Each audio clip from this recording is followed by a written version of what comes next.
توقیر academy میں welcome کرتا ہوں۔ آج کی ویڈیو میں لائبریری سائنس کے بہت ہی بہترین قسم کے نوٹس ہیں۔ انفارمیشن کے ذرائع 23، ٹھیک ہے۔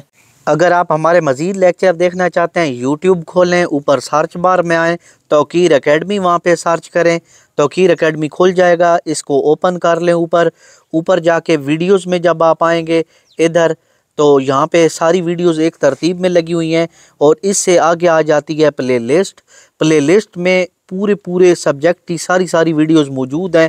مثال کے طور پہ فزکس، کیمسٹری، آپ کوئی بھی پلے لسٹ کھولتے ہیں تو ساری ویڈیوز، اب میں مثال کے طور پہ یہاں پہ ایجوکیشن 12ویں کھولتا ہوں تو یہاں پہ سارے لیکچر ترتیب بار آپ کو مل جائیں گے۔ اوپر پلے آل لکھا ہوا ہے، اسے پلے کریں گے تو سارے لیکچر پلے ہو جائیں گے۔ لیکچر نمبر 23 ہے، 5ویں باب کا دوسرا سوال۔ انفارمیشن کے ذرائع یعنی کون سے ذریعے جن سے انفارمیشن پہنچتی ہیں؟ غیر دستاویزی ذرائع، دستاویزی ذرائع، غیر دستاویزی ذرائع، ٹھیک ہے۔ دستاویزی ذرائع اور غیر دستاویزی ذرائع یہ دو پہلے ہم ڈسکس کرتے ہیں۔ غیر دستاویزی ذرائع کی ان کی بھی آگے دو اقسام ہیں۔ رسمی ذرائع وہ ذرائع جو مطبوع شکل میں ہوں، جن کا کتابی کنٹرول ممکن ہو، یعنی کسی کتاب کی شکل میں ہو، مثلا برٹش نیشنل ببلیوگرافی، ٹھیک ہے، یعنی کہ انگریزوں کی کوئی کتاب ٹائپ ہے تو وہ۔ اشاریہ سازی اور اختصاریہ سازی کے رسائل، ٹھیک ہے، یہ چیزیں ہیں غیر رسمی ذرائع، ٹھیک ہے۔ وہ ذرائع جو مطبوع نہ ہوں، ان کا کتابی کنٹرول بھی ممکن ہو، غیر رسمی ذرائع کہلاتے ہیں۔ یہ معلومات کا اہم ذریعہ۔ پھر آگے اس کی غیر دستاویزی ذرائع، ٹھیک ہے۔ رسمی ذرائع یہ چیزیں ہم نے پڑھی ہیں آگے۔ غیر رسمی ذرائع، ٹھیک ہے، وہ ذرائع جو مطبوع نہ ہوں، یعنی کہ ان کی کوئی کتاب بنی ہوئی نہ ہو، کتابیات کا کنٹرول بھی ممکن ہو، غیر رسمی ذرائع کہلاتے ہیں۔ یہ معلومات کا بڑا اہم ذریعہ ہے۔ غیر رسمی ذرائع موجودہ دور میں بہت اہمیت اختیار کر گئے ہیں، یعنی یہ چیزیں آج کل کے دور میں بہت اہمیت اختیار کر گئی ہیں۔ مثلا خط و کتابت، یادداشتیں، زبانی گفتگو، radio TV programme, seminar, کانفرنسیں، سمپوزیم، یعنی یہ وہ چیزیں ہیں جو غیر رسمی ذرائع ہیں۔ پھر آ گیا جی دستاویزی ذرائع۔ انفارمیشن کے ذرائع سے مراد وہ ماخذ، شخص، شے یا جگہ ہیں جن میں انفارمیشن کا حصول ہوتا ہے۔ ان کی 3 بنیادی اقسام ہیں: بنیادی ذرائع، ثانوی ذرائع اور ثلاثوی ذرائع، ٹھیک ہے۔ تو دستاویزی ذرائع کی یہ آگے قسمیں ہیں۔ بنیادی ذرائع، ٹھیک ہے، ان ذرائع میں تازہ ترین معلومات ہوتی ہیں جو ابتدائی تحقیق کے نتائج پر مبنی ہوتی ہیں۔ ان کی 90% انفارمیشن اصل اور درست ہوتی ہے۔ ان سے قارئین براہ راست انفارمیشن لیتے ہیں، یعنی ان سے لوگ براہ راست انفارمیشن لیتے ہیں اور یہ ٹھیک ہوتی ہے۔ یہ دوسرے لوگوں کو مزید تحقیق کرنے کی طرف راغب کرتے ہیں۔ بنیادی ذرائع میں مصنف واقعات کا بذات خود مشاہدہ کرتا ہے، یعنی جو بنیادی ذرائع ہوتے خود کرتا ہے، یعنی جیسے مینار پاکستان ہے تو جا کے خود دیکھے اور اس کا جائزہ لے۔ بنیادی ذرائع میں مصنف واقعات کا خود مشاہدہ کرتا ہے، اصل شے کی طرف اس طرح لے جاتا ہے جیسے عین الیقین کا گمان گزرتا ہے، یعنی اصل چیز ایسے دکھاتا ہے۔ ان میں تحقیقات، ایجادات ہوتی ہیں۔ انفارمیشن کے بنیادی ذرائع: اخبارات، رسائل و جرائد، تحقیقی مونوگراف، تحقیقی رپورٹ، تحقیقی خاکہ، معیارات، مقالے، تجارتی مواد اور اجلاس کی کارروائیاں۔ تو یہ یعنی ذرائع تعلیم ہیں، ٹھیک ہے۔ انفارمیشن نے ذریعے اخبارات ہے، رسالے ہیں، تحقیقی مونوگراف، ریسرچ مونوگراف، ٹھیک ہے، تحقیقی رپورٹ، مقالے، یہ ساری چیزیں، تجارتی مواد، اجلاس کی کارروائیاں، ٹھیک ہے۔ اخبارات یہ ذرائع ہیں، ٹھیک ہے، ذرائع انفارمیشن۔ اخبارات میں تازہ ترین خبریں ہوتی ہیں۔ اخباری نمائندے کسی بھی حادثے، سانحے یا واقعے کے فوراً بعد وہاں پہنچ کر اصل ذرائع سے معلومات حاصل کرتے ہیں جو بنیادی ہوتی ہیں، اس لیے اخباری خبروں کو انفارمیشن کا بنیادی ماخذ مانتے ہیں، ٹھیک ہو گیا۔ پھر آ گیا جی رسائل و جرائد۔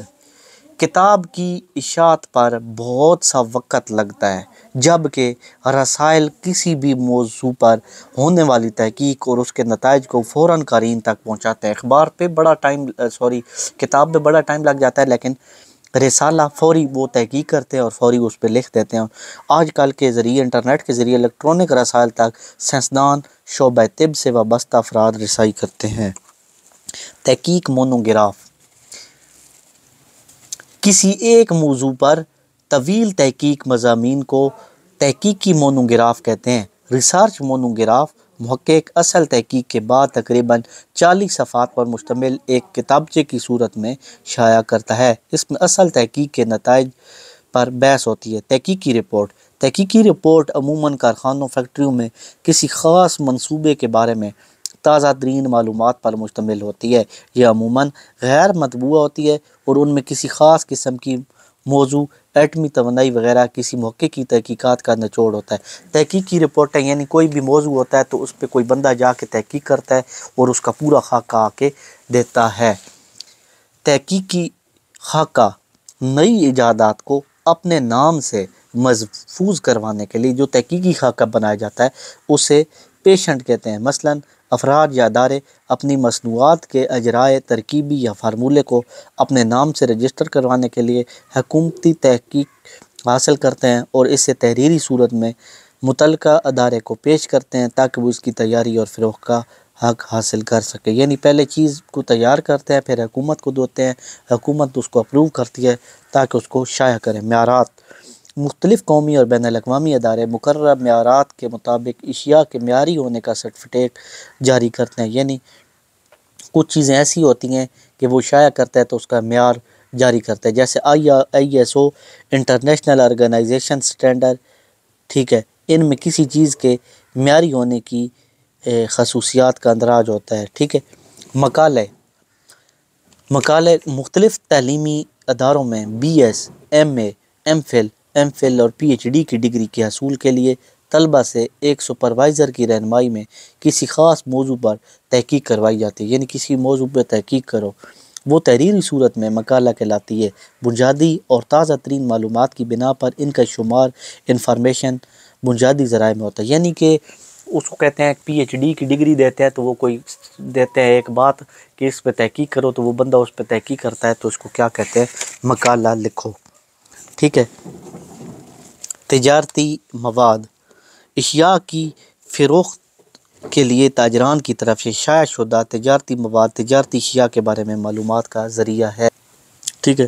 شائع شدہ تجارتی مواد تجارتی اشیاء کے بارے میں معلومات کا بنیادی ذریعہ ہے۔ اجلاس کی کارروائیاں مختلف سرکاری و غیر سرکاری اداروں کی طرف سے کسی خاص موضوع پر کانفرنس، سیمینار، سمپوزیم، کانگریس کا انعقاد کیا جاتا ہے جس میں اس موضوع کے ماہرین اور پیشہ ور افراد کی طرف سے پڑھے گئے پیپرز کو شائع کروا دیا جاتا ہے۔ اسے پروسیڈنگ کہتے ہیں جس سے اس شعبہ سے وابستہ افراد تازہ ترین بنیادی تحقیق معلومات حاصل کرتے ہیں۔ یعنی جو سرکاری اجلاس ہوتے ہیں اس کے اندر سے لوگ تازہ ترین تحقیق کرتے ہیں اور معلومات لیتے ہیں۔ اس کے علاوہ بنیادی ذرائع میں ڈائریاں، خطوط، تصاویر، عدالتی فیصلے، تقاریر، انٹرویو اور انٹرنیٹ شامل ہیں۔ ثانوی ذرائع ان میں بنیادی ذرائع سے حاصل کردہ انفارمیشن ہوتی ہیں، یعنی تحقیق مواد براہ راست حاصل نہیں کیا جاتا بلکہ بنیادی ذرائع پر انحصار کیا جاتا ہے۔ یہ بنیادی انحصار ذرائع کی طرف رہنمائی کرتے ہیں۔ ثانوی ذرائع جو ہیں حسب ذیل ہیں، ٹھیک ہے۔ نصابی کتاب اور اشاریے، کتابیات، خلاصے یا اختصاریے، حوالہ جاتی مواد، تراجم، تبصرے، لائبریری کیٹلاگ۔ ایسی کتاب جو ایک خاص موضوع پر طلبہ اور طالبات کی درسی ضرورتوں کو مد نظر رکھ کر لکھی گئی ہو، یہ ایک ہدایتی کتاب ہوتی ہے جو قاری کو اس خاص موضوع سے متعلق آگاہی اور رہنمائی فراہم کرتی ہے۔ اشاریے سے مراد ایک خاص موضوع پر مرتب کردہ ایسی فہرست ہے جس میں اس موضوع اور عنوان، ناموں، مقامات اور معلومات کا اندراج جو کسی ایک یا ایک سے زائد رسالوں میں موجود ہو، صفحہ نمبر بھی دیا گیا ہو۔ یعنی کہ اشاریہ وہ ہوتا ہے کہ ایک ہی مصنف کی بہت ساری کتابیں ہیں تو اس کی فہرست تیار کی جاتی ہے۔ کتابیات، کتابیات سے مراد کسی خاص موضوع پر مطالعاتی مواد کی بلحاظ مصنف یا حروف تہجی کے اعتبار سے مرتب کردہ ایک فہرست تیار ہوتی ہے جو محقق کی اصل مواد کی طرف رہنمائی کرتی ہے۔ خلاصے یا اختصاریہ، کسی رسالے میں دیے گئے مضمون کی تلخیص کو اختصاریہ کہتے ہیں، یعنی چند صفحات پر مشتمل کسی آرٹیکل کا خلاصہ ایک آدھ صفحے پر بیان کر دینا یا اصل آرٹیکل کی طرف رہنمائی کرتے ہیں۔ حوالہ جاتی مواد، حوالہ جاتی مواد کتب میں مختلف ذرائع سے تحقیقی مواد حاصل کر کے ایک خاص ترتیب سے منظم کیا جاتا ہے، مثلاً ڈکشنری، انسائکلوپیڈیا، جنتری۔ تراجم، ترجمہ جیسے کہتے ہیں، ٹھیک ہے۔ کتاب یا تحقیقی مواد کا ترجمہ انفارمیشن کے ثانوی ذرائع میں شمار ہوتا ہے۔ تبصرے، تحقیق، مضمون یا کتاب پر ماہر مضمون کی تبصرہ کہتے ہیں، اس سے اصل مواد تک پہنچنا ممکن ہو۔ لائبریری کیٹالاگ، لائبریری مواد کی ایک ایسی فہرست کو کیٹالاگ کہتے ہیں جو کسی خاص ضابطے کے تحت مرتب کی گئی ہو، جس میں مطالعاتی مواد کی تمام تفصیلات موجود ہوں۔ اسے لائبریری کتب سے استفادہ کیا جا سکتا ہے۔ ثانوی ذرائع، ثلاثوی ذرائع، ان میں وہ معلومات درج ہوتی ہیں جو بنیادی یا ثانوی ذرائع سے حاصل کی جاتی ہیں۔ ان کا اصل مقصد مطالعاتی مواد کی بہتات اس دور میں قارئین کو بہتر رہنمائی کرتی ہے۔ ان میں مصنف کی کاوش تذکرہ نہیں ہوتا بلکہ بنیادی موضوع ہوتا ہے جس پر تحقیق کی گئی ہو۔ ثلاثوی ذرائع، کتابیات کی کتابیات، ادبی گائیڈ، ڈائریکٹری کی ڈائریکٹری، جنتریاں، ٹریول، انفارمیشن کی اہمیت اور افادیت انشاءاللہ نیکسٹ ویڈیو میں پڑھیں گے۔